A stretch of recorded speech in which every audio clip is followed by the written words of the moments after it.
Life అంతా కష్టంనే ఉంటుంది.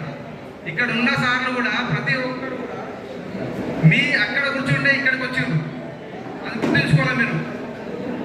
రేపు కూడా సార్లందరినీ ప్రతి ఒక్కరి ఉద్దేశం ఏంది, మా స్టూడెంట్ మాకన్నా గొప్ప స్థాయిలో ఉండాలి. ఇక్కడ కూడా ఫెయిల్యూర్ వచ్చినా కూడా నిరుత్సాహపడవద్దు.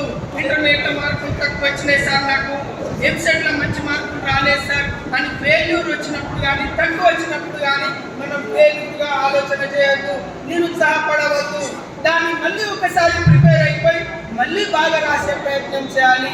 మళ్ళీ బాగా రాసే ప్రయత్నం చేసినప్పుడు మాత్రమే మనం ఖచ్చితంగా సక్సెస్ అవుతాం. కానీ ఫెయిల్యూర్ను అంగీకరించకపోవడం, ఫెయిల్యూర్ను మనం ఏం చేయాలనుకుంటే ఇదే ఫెయిల్యూర్ ఇక లేదు అని అనుకోవడం అనేది స్టూడెంట్స్కి అది తప్పవుతుంది.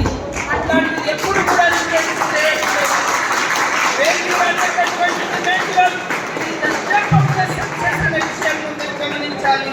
ఫెయిల్యూర్ ప్రతి ఒక్కరికి వస్తుంది. ఫెయిల్యూర్ని ఎవరు యాక్సెప్ట్ చేస్తారో వాళ్ళు సక్సెస్ అవుతారు, సమాజంలో వాళ్ళే ఉన్నతమైన స్థానానికి ఎదుగుతారు, ఉన్నతులుగా తీర్చిదిద్దబడతారు అన్న విషయాన్ని మీరు అందరూ గమనించాలి.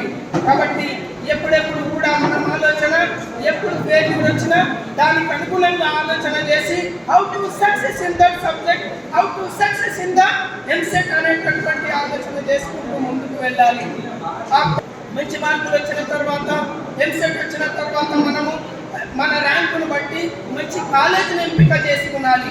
ఆ కాలేజీని ఎంపిక చేసుకున్న తర్వాత కాలేజీ పోయినప్పుడు మన పరిస్థితులు, మనం ఉన్నటువంటి విధానము, అక్కడ వచ్చేటటువంటి విధానము, అందరితో మింగిల్డ్ అయ్యేటటువంటి విధానం అలవాటు చేసుకున్నాలి.